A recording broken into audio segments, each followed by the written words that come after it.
Welcome to the East Bank Sports Show with your hosts, Matt and Noah. Welcome into the East Bank Sports Show, everybody. I am your host, Noah, with my co-host, Matt. Big news coming into Cleveland today. But before we get into that, a couple housekeeping arrangements, things that need to be said. Of course, we are a member of the Fanatical Elves Network, who are a member of Fans First Sports. Shout out to all those guys over there, as always. But Matt, we have a new logo and a new background for those that watch at home instead of just listen on our iHeart, our iTunes, our Apple Music, our Spotify. New logo, in Cavs branding. Matt, how are we feeling?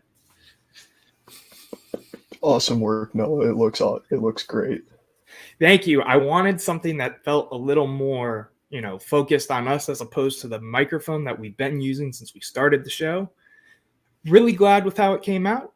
We're using it, and hey, come opening day, maybe you'll see a Guardians color scheme for that logo. With that being said, Matt, the Cleveland Browns have Jerry Jeudy. Let's talk about it. I don't think it's been talked about on the podcast before, but you know me from when it was going around last season, around the trade deadline, how much I love Jerry Jeudy. Yeah. I wanted him bad at the deadline last year. Kind of moved past it, just, didn't really think it was going to happen anymore. Kind of forgot about it. I love it. He's a dynamic, young spark to this offense that can play behind Amari Cooper, relieve the stress that he has. I love it. Yeah, I'm with you 100%. Receiver core of Elijah Moore, Jerry Jeudy, and Amari Cooper going into the 2024 season is scary, especially if Deshaun can go back to form, or if, we trot out Flacco out there for, if Deshaun gets hurt and we do re-sign him, which I do think we're going to re-sign him real quick, by the way. How both parties are acting about everything, it almost feels like to me they already agreed on a deal. They're just waiting to be able to actually say it without getting in trouble. Yeah, I mean, it sounds like there's a handshake in place just waiting for the league to open up. I'm happy about it. So to rewind back to Jerry Jeudy, right? So Andrew Berry trades a 5th and a 6th round pick. A pick we got for Baker Mayfield, and B, a pick we got in the Deshaun Watson trade for arguably one of the strongest number 2 receiver options now in the NFL. I'm ecstatic about the Jerry Jeudy acquisition. I liked him in college, played at Alabama, obviously. Thought he would be a good fit for us in that draft. Took the offensive lineman Jedrick Wills, but makes sense with what we were having going on with the team at the time. I'm just really excited to have him in on this roster. And I do want to, shout out Andrew Berry there. You touched on it. Absolute masterclass from him again. Phenomenal. Love the work he does. Another phenomenal trade, in my opinion, out of him. Going into the front office decisions of this team, there are 2 players that have been rumored to be on the trade block for us, for other teams to acquire. A, Greg Newsome. B, sadly, my boy Wyatt Teller. I get wanting to trade Greg Newsome. I feel comfortable personally with Denzel Ward and Martin Emerson in that cornerback room. Matt, what are your thoughts about the trading of these 2 players? I'll get into Wyatt Teller after I let you speak for a little bit. Denzel Ward and Martin Emerson play phenomenally. I'm a little concerned with Denzel Ward's injury history. It'd be nice to have the depth. However, we've had depth pieces play very well for us. Cam Mitchell, some other guys have played for us. We get value out of him. I love the move. No reason not to at least explore what other teams would be willing to give us for a former first-round pick. Who knows what we get for him? Right. The Lions are interested in him right now. That was the big one that came out. Wyatt Teller makes me sad. A, because he's my favorite player. He's my favorite Brown, in case any of you haven't watched before or don't know me personally. He's my favorite player on the Browns. We both wore the same number. I wore 77 in college. He wears 77 now for the Browns. I don't like the move, aside from my fandom of the player, too. Just with all the injuries we had between him, Posick, even when Posick was hurt at one point too, but between him, Posick, and Joel, obviously, I think those three are fantastic, interior offensive linemen. So getting rid of one of them, to me, I don't love, especially when you're trying to figure out where Dewan fits. Is, Conklin going to be worth our time? Are we going to continue anything with Jeudy Wills or not? I just don't like moving anything. I do definitely agree with you in that, and we have so many questions at the offensive line right now. It's hard to say, oh yeah, ship a guy out that can lock down a position. On the other hand, though, I'm a big see what you can get guy. Put it out there. If the offer's right, no reason not to take it. But like you were saying, I don't think we really should move on from him being he's a solid player, and we need that on our offensive line that's filled with questions right now. Yeah, 100%. I'm with you, especially with our offensive line coach who breeds fantastic offensive linemen leaving to go coach with his son in Tennessee. I just not right now. Let's not touch the O-line, especially one of, if not arguably the best offensive linemen we have right now. That's just my he really is one of those guys I feel like has the Cleveland heart and soul. He's the heart and soul of that offensive line unit, whether he gets the recognition he deserves or not for it. It'd be hard to move on from that and replace that. 100%. Matt, there's been some casualties going on around the league. Jamal Adams gets cut because of the cap. A couple safeties, Justin Simmons. There's one guy that didn't get a restructured deal, so he is moving into free agency. Jerome Baker. Give us some background, Matt. Let's talk Jerome Baker for a minute. He's an Ohio State guy, linebacker for anybody who is unaware. Phenomenal player. I mean, not a super expensive, high caliber player, but could definitely fill the hole in the linebacker core that Cleveland has. I really would love to see him get signed. Yeah, I'd like him here too, honestly. Andrew Berry doesn't spend on linebackers, but I think the two biggest holes on our offense and defense on our team in general at this point, after this Jerry Jeudy acquisition, is defensive line and linebacker. I don't think we signed Anthony Walker. He doesn't ever stay healthy as much as I love him, and I think he's a great locker room guy and all of that. But he doesn't stay healthy. I just think bringing someone fresh, new, younger in here who's probably going to command right around 10 or a little less than $10 million, I think he's a no-brainer fit for us. It's just if this front office is willing to spend on linebackers, which they have not shown us in any season prior to this. My big worry with that, too, is this does not look like a very strong linebacker free agent class. So other teams that are very desperate might overpay him, might draw him somewhere outside of Cleveland. Yeah, I get that, too. Jedrick Wills, actually, his contract got restructured. That's a big part of this. I think the Jerry Jeudy acquisition, we're like $20 million or just under $20 million in free cap now to spend. So, cool for us. I mean, Andrew Berry restructured his contracts in his sleep at this point. Not really surprised by the move. Happy the move happened. I think we're ready to move on from the Browns here. Noah, what's going on with the basketball team in Cleveland? Yeah, man. So the Cavs have beat, at least at the time, the best team in both the East and the West in a span of 3 days. We beat the Boston Celtics at home, carried by Dean Wade into that fourth quarter, down 22 points with 9.5 minutes left. The biggest news out of that, aside from the win, Evan Mobley sprained his ankle. He's out, so now we are down to 2/5 of our normal starting lineup with Evan Mobley, Max Strus, obviously Spida, Donovan Mitchell, and today Dean Wade didn't play after all of that as well. So Cavs are looking like the Browns right now. It must just be the injury bug seasons in Cleveland or something, but so they beat the Boston Celtics, lose the next night to Atlanta. Looked tired, really tired. Had a good third quarter, almost came back, lost the game. It happens. Long season. Come back to Cleveland on Friday night to play Minnesota.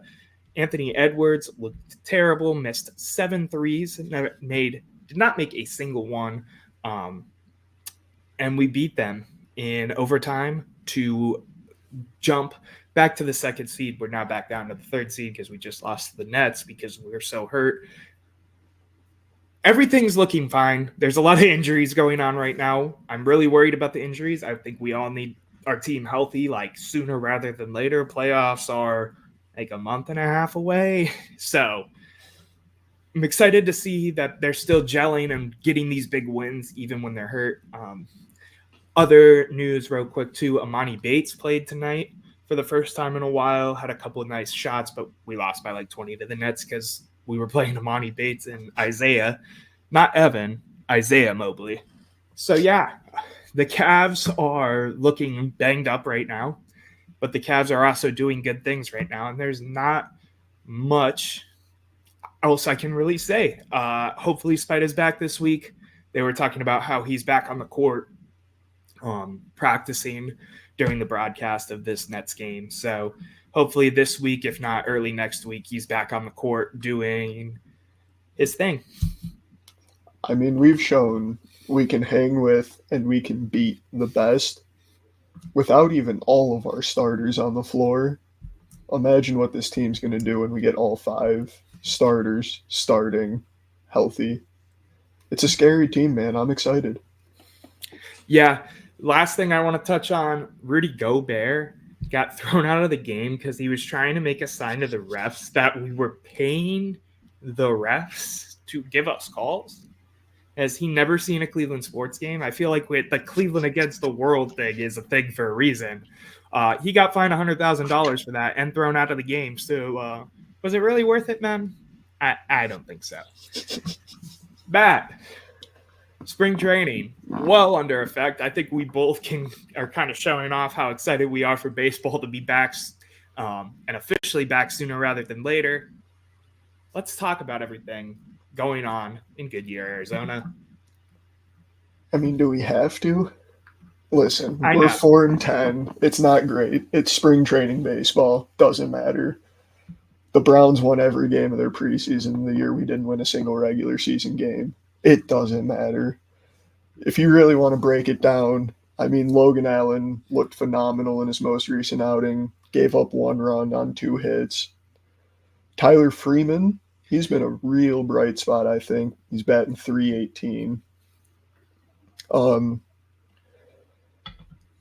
One real bright spot I do want to talk about is Angel Martinez. He is having a phenomenal spring training. He hasn't had any major service time yet. He's been only in the minors so far. But he's batting .500, 6 RBIs. He could be a potential answer to our shortstop problem, I think. Yeah. He's been a phenomenal fielder in all of his seasons. Outside of that, we do have an interesting outfield battle coming up. And I do want to talk about this. I wrote an article on this as well. Straw, and are you about to say Chase the Lauder? I could see it being DeLauder. I could see it being Brennan. I could. Yeah. So go into it, and then I'll talk from my Chase the Lauder fandom. But go ahead. Brennan obviously had it last year. Was pretty solid. Not having a really solid spring training. DeLauder having a decent spring training. I just think you need to see more out of DeLauder before you put him out there for opening day. I definitely think he'll be a rotational guy. And then I do want to touch center field, Miles Straw. Lock it in. He's batting .333. If you have a problem with it, fight me, Noah. I'm talking to you. For those who don't know, I am not a Miles Straw fan. I think he's a black hole in our batting lineup. And as great of a defender as he is, you have a guy named Chase the Lauder who is ripping home runs, who is already making a case for him to get called up to the show, even though he only played single A and a cup of tea in double A last season. I wrote an article about how I think Chase DeLauder should be at some point very soon, if not opening day, a starter and in the rotation of what's going on in the outfield because of his offensive upside. The lefty batter cranked a home run for like 500 yards. It was absolutely insane about 2 weeks ago now. I think we touched on it last episode, but I'm a big fan of the kid. And I can say the kid because I'm a year older than him, actually, from James Madison University. I kind of wish I got to go see him down the road at Lake County before he got called up to my pride and joy home, Double A Akron Rubber Ducks. I think he should 100% be in this rotation for the Guards this season. There's no reason he can't be. He shouldn't be at this point. I 100% agree with you. I think he will be. I just think you have to opening day starting roster. It's going to be the experienced guys. Come 3 weeks into the season, you'll probably see him and Brennan switching off almost nightly. I wouldn't be shocked. Yeah, I think as long as Straw keeps it up, though, center field is his. I didn't realize he was batting .333, so good for him, first of all, because he needs to work on his plate appearances in general. There's nothing that can be said wrong about his defensive game. He's one of the best defenders on the team in the AL, that kind of thing. I mean, he's a Gold Glover. Two-time, right? Two-time Gold Glover? Two-time. Yeah. So he has a spot on an MLB roster. I don't know how often or how many times in a week you should be in the lineup because you're basically batting 8 people versus 9. It feels like. Real quick, I wanted to pitch this, and then we're going to go to our commercial break.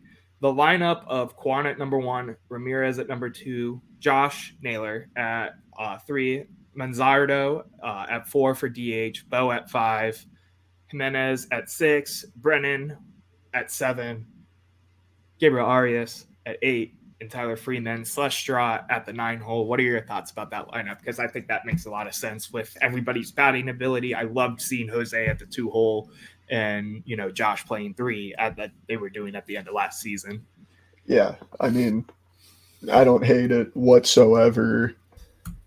I mean, the one interesting thing I would kind of be looking at there is you might see De Los Santos slide into that DH role just because he needs to be on an MLB roster this season for us. Yep. I personally love the standpoint, though, let him stay in the minors and let him go back. He hasn't been anything special. Really? I don't know. I think we'll see what happens there. I mean, we're only, 2.5 weeks into spring training right now. There's still a lot of time before opening day to kind of figure out where we're going to go with a guy. I was really high on De Los Santos when they got him in that provisional draft, but yeah, his stats haven't been fantastic. And I mean, like I said at the start, it's spring training. For all we know, he could come into opening day and he's going to go for 4 for 4 with 4 home runs. Right. It's spring training. None of this really matters. Take it for a grain of salt, really. All right. Before we go in to our mock drafts, which mine is already kind of dated, but we'll get to that in a minute. Let us cut for a quick and brief commercial break. All right, so we're back, Matt, and it is NFL draft season. So as the NFL fans that we are, of course, we put together a mock draft. We did the Browns' first 2 picks, so it was a 3-round mock draft, but Browns only have a pick in the 2nd and the 3rd. Matt, who do you have the Browns taking pick 54? At pick 54, and this is going back to a little bit of our Browns conversation earlier, I'm kind of assuming we move on from Wyatt Teller. And at pick 54, we go with Cooper Beebe out of Kansas State. He's an offensive guard. He's strong. He's quick. He can climb to the 2nd level well. That's something our run game kind of relies on most times.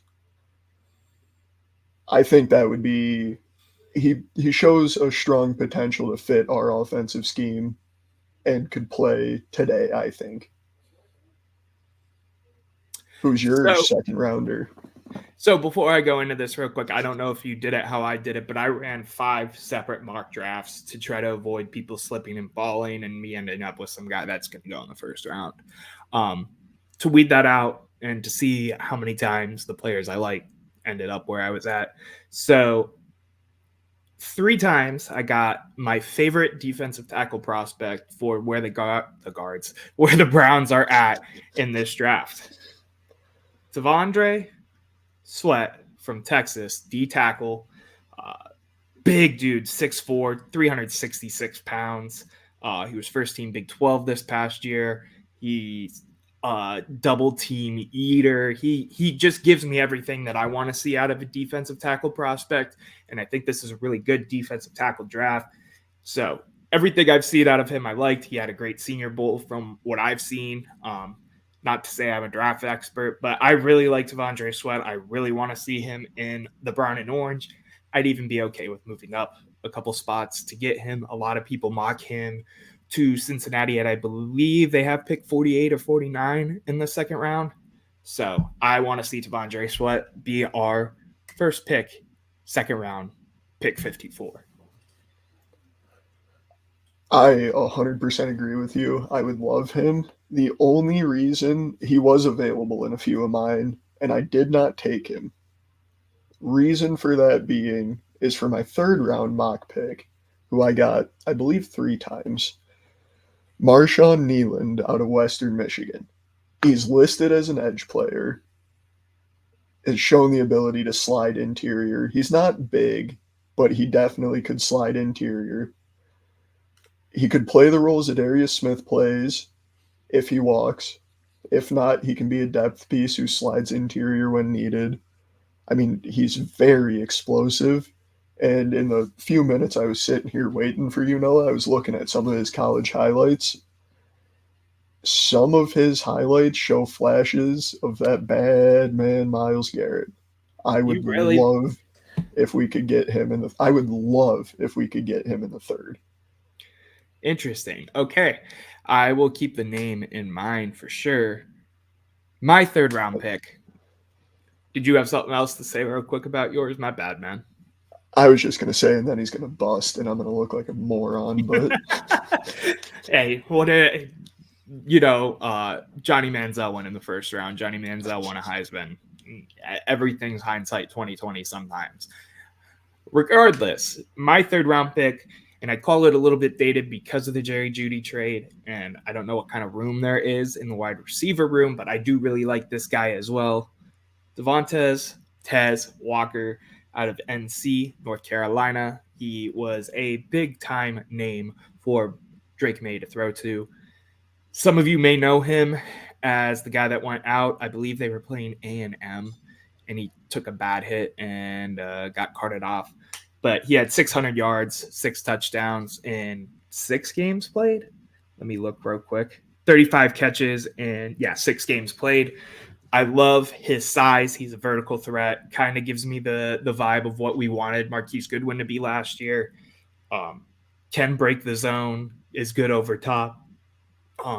Had a cup of tea at an FCS school in North Carolina. Then he went to Kent down the road from me here in Cleveland, and then finished playing Power 5 football last year at North Carolina, where he looked solid. I mean, he played 6 games, had 600 yards, 6 touchdowns, like I said. It's just hard to find room in the wide receiver department now. And the only reason truly that I didn't switch it was A, because I think they're going to go best paid player available no matter what, kind of like the Martin Emerson pick. So if Tez is there and we can pick him and they like him like I like him, I don't think it matters what position he is at this point. I don't think they're picking off a positional need. I think they're picking best available. I do want to bring up 2 other names I did see for potential third rounders for Cleveland. I won't go super deep into them, but Will Shipley from Clemson, wouldn't mind a running back depth piece to be behind Nick Chubb. Didn't really love what I saw out of who played last year, the running backs we brought in. Jerome Ford, yeah. Jerome, Kareem. I mean, Kareem's not coming back, but Right, Kareem's none of them really. And then the other one would be Trayvon Wallace out of Kentucky. He's a linebacker. He's a really good pass coverage linebacker. Struggles against the run, which worries me, but I think he could play well for Cleveland if we don't get one in free agency. I've seen Blake Corum come to us a couple times, be available. I don't mind him. I know he's a Michigan player and that's like frowned upon, but as a backup running back, I think he'd be really good. I think he was a big part of why Michigan was good. So could see him. Some of the other people I saw were Mike Hall Jr., the DT from Ohio State, Johnny Newton, who is projected to be a first-round pick, slid to be a couple times at 2, so I could see that as well, just looking defensive tackle. But overall, I think, again, they're going to go best player available regardless of position, and that's how we're going to roll with the draft now that we only have like 4 or 5 picks left after the Jerry Jeudy trade. I mean, the one thing that really still has me super excited for the draft as a Browns fan is if you go back and you look at some of the second and third round picks that Andrew Berry has made, he's got a pretty solid track record, I'd say. Yeah. So I'm always excited to see what he does. Like I've said before, too, if you get one starting player out of a draft per year, you're golden. It doesn't matter where your picks are, because if you get one, you can't be any more happy with that. You know, you get people who are young on cheap contracts contributing to your team. What more can you ask for? And Andrew Berry, masterclass GM, greatest GM of all time. I know that's a little bit of a stretch. He's good at finding players that can play. He always never ceases to amaze me with what he pulls off and what he sees in players that nobody else does. I think at the end of the day, he's not going to do us wrong, regardless if he picks any of the guys I like or all of the guys I hate. Yeah, I'm with you 100%.